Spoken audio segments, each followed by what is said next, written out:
Rambam. Maimonides' teachings, we are in personal development, the teachings of the Rambam. We are chapter 3. Let's get right into it. A person might say, since envy, desire, the pursuit of honor, and the like are a wrong path and drive a person from the world, I shall separate from them to a very great degree and move away from them to the opposite extreme. For example, I will not eat meat, nor drink wine, nor marry, nor live in a pleasant home, nor wear fine clothing, but rather wear sackcloth and coarse wool and the like, just as the pagan priests do.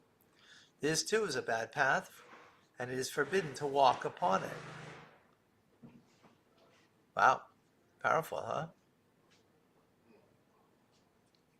Whoever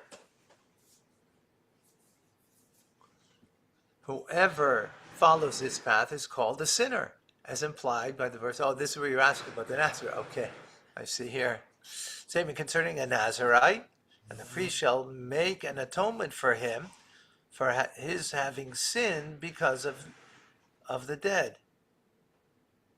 Because of the dead, I don't know what that means, because of the dead.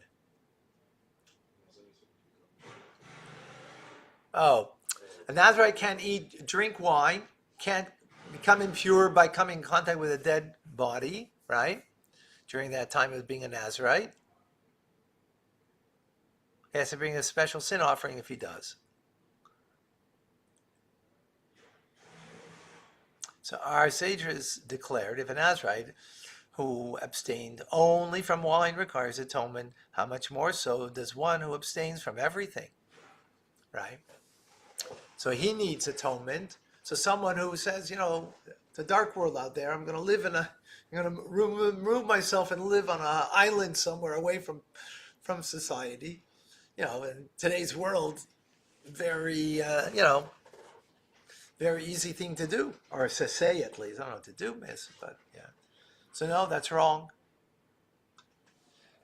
Therefore, our sages directed man to abstain only from those things which the Torah denies him, and not to forbid himself permitted things by vows and oaths of abstention. So you can't eat something that's not kosher, right?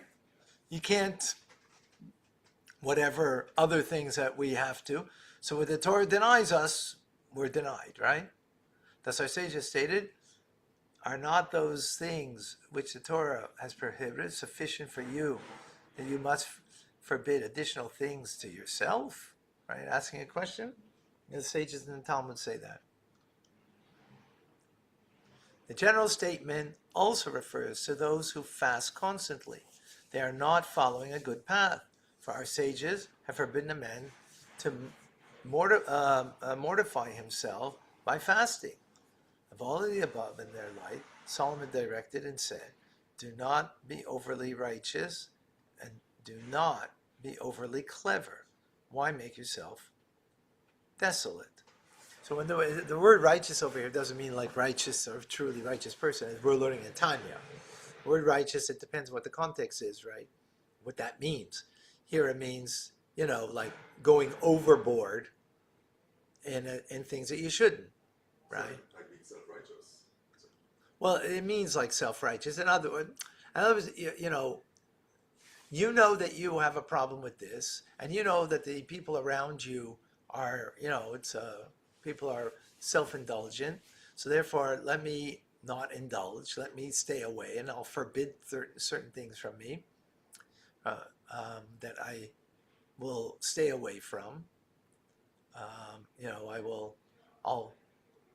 going to roll in the snow to mortify myself, right? To make myself whatever. I'm fasting and so on.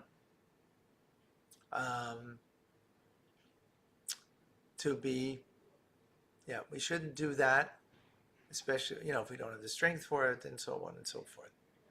Actually, it's interesting. Tomorrow's Tanya, we're going to learn something different about, anyway, not about fasting, but about delayed gratification. Yeah, but he's not speaking about that here. So this is what he says. Number 2, a person should direct his heart and the totality of his behavior to one goal, becoming aware of God, blessed be He. The way he rests, rises, and speaks should all be directed to this end. For example, when involved in business dealings or while working for a wage, he should not think solely of gathering money. Rather, he should do these things so that he will be able to obtain that which his body needs: food, drink, a home, and a wife.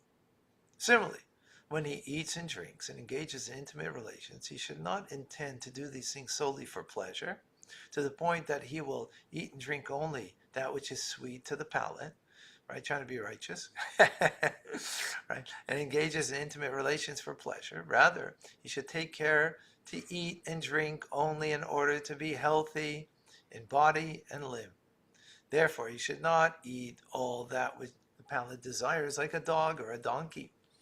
Rather, he should eat what is beneficial for the body, be it bitter or sweet. Conversely, he should not eat that which is harmful to the body, even though it is sweet to the palate. For example, a person with a warm constitution should not eat meat or honey, nor drink wine, as Solomon stated in a parable. The eating of much honey is not good. One should drink endive juice, even though it is bitter, for then he will be eating and drinking for medical reasons only, in order to become healthy and be whole. For a man cannot exist without eating and drinking. So what is a warm constitution?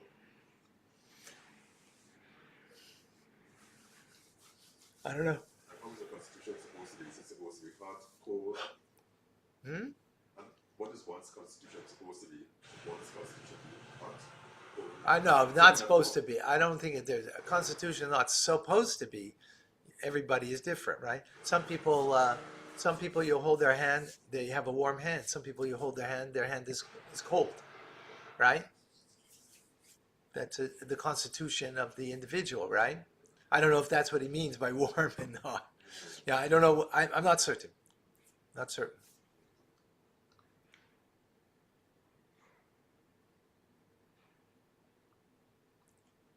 I think actually it does mean that. I think it would be.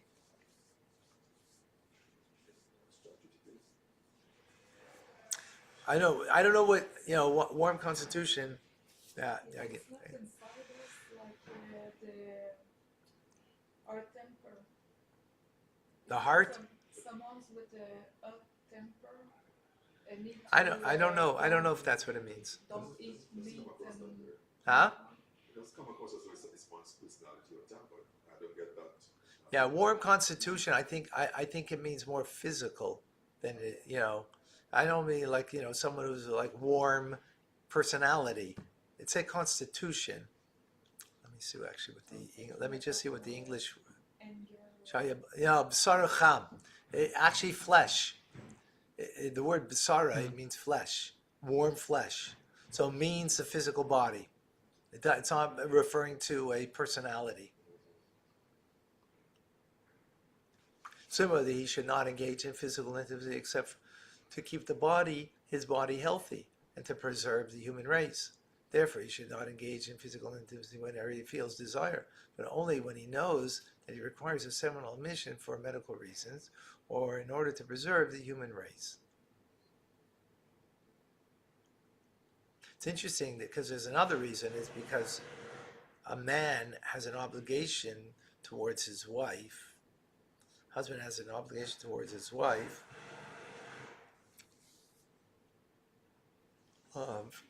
for intimacy, but he doesn't mention that over here.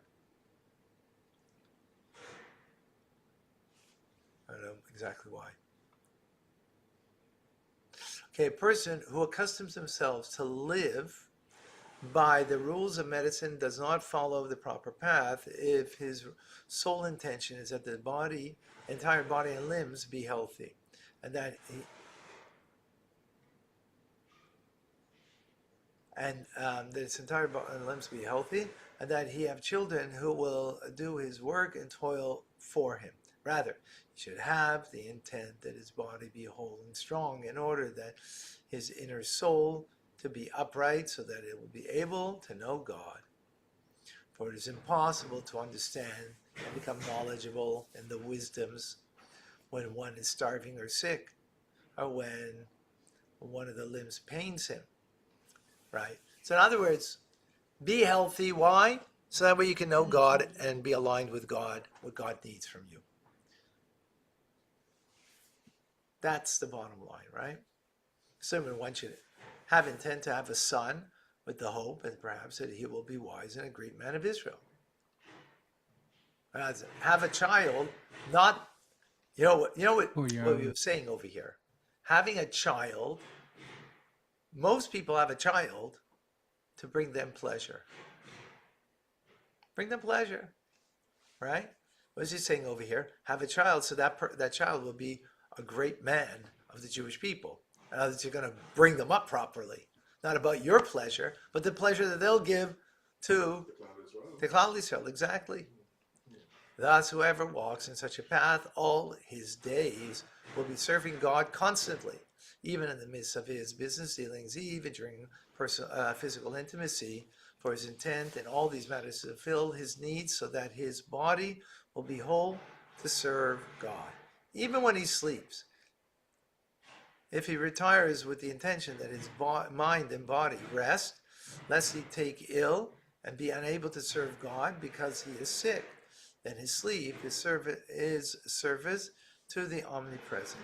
Blessed be he. Most people go to sleep, if not, I'm going to get sick. And I don't want to be sick. I won't be able to go to work. I won't be able to make money. I won't be able to do the things that I like to do. Being sick, not going to, life's not enjoyable. Who's it about? You. It's not about divine service. So have in mind all of these things, even going to sleep, in order that you could serve God. Because if you're going to not go to sleep and be sick, you're not going to serve God properly, or it'd be harder to serve him, right? On this matter, our sages have directed and said, and all your deeds should be for the sake of heaven. This is what Solomon declared in his wisdom. Know him in all of your ways, and he will strengthen your paths. Let's do chapter 4, the first halacha. Since maintaining a healthy and sound body is among the ways of God, for one cannot understand or have any knowledge of the Creator if he is ill. Therefore, he must avoid that which harms the body and accustom himself to that which is healthy and helps the body become stronger. They are as follows. A person should never eat unless he is hungry, nor drink unless he is thirsty. He should never put off relieving himself even for an instant. Rather, whenever he feels the need to urinate or move his bowels, he should do so immediately. Wow. Okay, we're going to stop here. Yeah, Shakak. Okay, you can follow on your own. Thank you, folks.